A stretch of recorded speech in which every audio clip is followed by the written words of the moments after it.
గంగవోలె నిర్మలం సాయి నామం, యమునవోలె నిర్మలం సాయి నామం. సాయినాథుడు సద్గురునాథుడు, నాదులన్నీ కలియుతావు సాయి నామం. నవరత్న సాగరమి సాయి నామం. సలాములై సాయి నీకు సంపంగి పూలమాలతో, గులాములం సాయి నీకు గులాబీ పూలమాలతో. సాయి సాయి అంటే చాలు కలుగును మనసుకు హాయి. శ్రీరామచంద్రుడే మా తండ్రి, సీతమ్మ వారే మా తల్లి.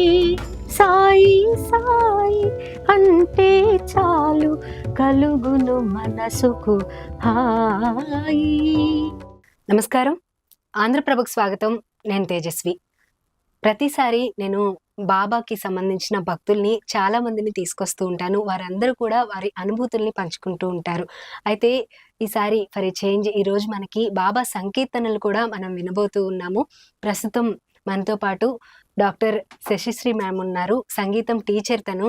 సో తప్పకుండా బాబా పాటలు ఎంత మధురంగా పాడతారో ఇప్పుడు మీరు కూడా చూడొచ్చు.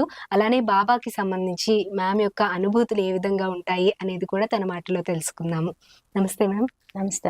ఎలా ఉన్నారు మ్యామ్? బాగున్నాను, మీరు ఎట్లా ఉన్నారు? చాలా బాగున్నాను. మిమ్మల్ని ఇంటర్వ్యూ చేయడం కూడా చాలా హ్యాపీగా ఉంది నాకు. ఒకసారి కలుసుకున్నాం. మొదటగా మనం రాముల వారి పాటలతో ఆ రోజు ఇంటర్వ్యూ చేసాము. ఈ రోజు బాబా సంకీర్తనలతో స్టార్ట్ చేస్తున్నాము. మొదటగా ఒక శ్లోకంతో మొదలు పెడదాం. ముందుగా మా గురుగారు సద్గురువు భగవాన్ శ్రీ శ్రీ శ్రీ విశ్వయోగి విశ్వంజీ స్వామి వారికి, వారి పాద పద్మాలకు నమస్కరిస్తూ సాయిబాబా వారి మీద ఒక శ్లోకాన్ని పాడి వినిపిస్తాను. సదా నింబ వృక్షస్య మూలాధివాసాత్ సుధాస్రావిణం తిక్తమప్యప్రియంతం తరుం కల్పవృక్షాధికం సాధయంతం నమామీశ్వరం సద్గురుం సాయినాథం.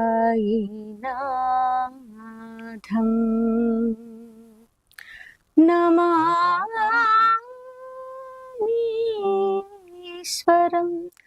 సద్గురుం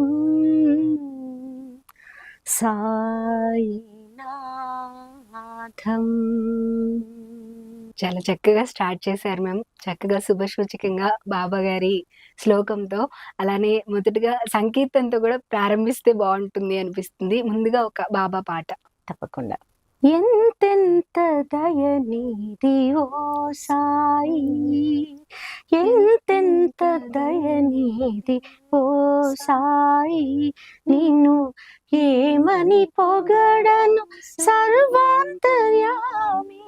ఎంతెంత దయనీది ఓ సాయి, ఎంతెంత దయనీది ఓ సాయి, నేను ఏమని పొగడను సర్వాంతర్యామి.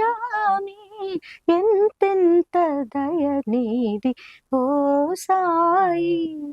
తొలగించినావు వ్యాధులు ఊదితో, వెలిగించినావు దివ్వెలు నీటితో. తొలగించినావు వ్యాధులు ఊదితో, వెలిగించినావు దివ్వెలు నీటితో. నుడులకు అందవు నుదులకు పొంగవు, నుడులకు అందవు నుదులకు పొంగవు, పాపాలు కడిగేసే పావన గంగవు, ఎంతెంత దయనీది ఓ సాయి, నేను ఏమని పొగడను సర్వాంతర్యామి, ఎంతెంత దయనీది ఓ సాయి, ఎంతెంత దయనీది ఓ సాయి. భక్త కబీరే నీ మతమన్నావు, భగవానుడే నీ కులమన్నావు. భక్త కబీరే నీ మతమన్నావు, భగవానుడే నీ కులమన్నావు. అణువున నిండిన బ్రహ్మాండంలా ఆ ఆ ఆ ఆ అణువున నిండిన బ్రహ్మాండంలా అందరిలో నీవే కొలువై ఉన్నావు, ఎంతెంత దయనీది ఓ సాయి, నేను ఏమని పొగడను సర్వాంతర్యామి, ఎంతెంత దయనీది ఓ సాయి. ప్రభవించినావు మానవమూర్తివై, ప్రసరించినావో ఆశా జ్యోతివై, ప్రభవించినావు మానవమూర్తివై, ప్రసరించినావు ఆరని జ్యోతివై. మారుతి నీవే, గణపతి నీవే, మారుతి నీవే, గణపతి నీవే, సర్వదేవతల ఆకృతి నీవే, సర్వదేవతల సకలాకృతి నీవే, ఎంతెంత దయనీది ఓ సాయి, నేను ఏమని పొగడను సర్వాంతర్యామి, ఎంతెంత దయనీది ఓ సాయి. చక్కగా షిరిడీకి తీసుకొచ్చారు. అసలు మీకు బాబా పాటలు పాడుతూ ఉన్నప్పుడు మీ అనుభూతి ఏ విధంగా ఉంటుంది? అసలు పాటే నా ప్రాణం. ఆ పాట పాడుతున్నప్పుడు ఆ అనుభూతి అనేది చెప్పలేం. ఎందుకంటే అందులో గురువు, సద్గురువు మీద పాడుకున్నప్పుడు ఒక విధమైనటువంటి మానసిక స్థైర్యం, నిశ్చింత, ఆయన ఉన్నారు అనే మన ధైర్యం. మార్గదర్శకత్వం అనే నమ్మకంతో ఉంటాం కదా, అది మనల్ని చాలా నిశ్చింతగా ఉంచుతుంది, హాయిగా ఉంచుతుంది. అటువంటి అనుభూతిని పొందుతూ ఉంటాను. భగవంతుడికి సంబంధించిన ఏ పాట పాడినా కూడా అంత అనుభూతిని పొందుతాను. అందులో గురువు అంటే సాక్షాత్తు త్రిమూర్తుల్ని సృష్టించినటువంటి పరబ్రహ్మకి కూడా కంటే కూడా గొప్పవాడని త్రిమూర్తులు సాక్ష్యంగా ఒప్పుకున్నారు. కాబట్టి అటువంటి గురువుని గురించి పాడేటప్పుడు అంత అద్భుతంగా ఉంటుంది. అంటే మానసికంగా చాలా తృప్తిగా, హాయిగా ఉంటుంది అన్నమాట. మ్యామ్, స్వయంగా మీరు ఒక గురువు, మీరు సంగీతం టీచర్, అలానే బాబా గారిని మనం సద్గురువుగా కొలుస్తూ ఉంటాం. అటువంటి బాబా గురించి మీరు పిల్లలకి బోధించేటప్పుడు అటువంటి టైంలో బాబా గురించి ఎలా చెప్తూ ఉంటారు? ఒక గురువు అంటేనే ఒక శిష్యుడికి మార్గదర్శకత్వం చేసేవాడు. ఆ మార్గదర్శకత్వం చేసేవాడు తాను ముందు డిసిప్లిన్ గా ఉంటాడు. అంటే ముందు తాను భగవంతుడిని దర్శించాలి, ఆ భగవంతుడిని దర్శింపజేసిన గురువుని ఆశ్రయించి ఉండాలి. ముఖ్యంగా ఆశ్రయించి ఉన్నప్పుడు ఆ గురువు తానే నడిపిస్తాడు. ఆ నమ్మకంతో మన గురువు ని ఆధారం చేసుకొని ఆ చిన్న చిన్న పిల్లలకి, అంటే ముందుగా నేటి బాలలే రేపటి పౌరులు అంటారు కాబట్టి ముందుగా వాళ్ళ దగ్గర మనం ఈ సంస్కారాన్ని మొదలు పెడితే అది మంచి ప్రపంచానికి నాంది అవుతుంది. కాబట్టి అందుకనే ఆ పిల్లలకి బాబా చెప్పినటువంటి, గురువు చెప్పినటువంటి ఎన్నో బోధలు ఉన్నాయి. అంటే బోధల్లో కూడా చిన్న చిన్నవి చాలు వాళ్ళకి. ఏంటంటే ముందుగా చుట్టుపక్కల వారిని ప్రేమించటం, అందరితోటి స్నేహంగా ఉండటం. సమాజంలో ఉన్నాం కాబట్టి సమాజానికి అనుగుణంగా వెళ్ళాలి అనే విషయాన్ని చెప్పాలి. సమాజానికి అనుగుణంగా వెళ్ళాలంటే ఏం చేయాలి?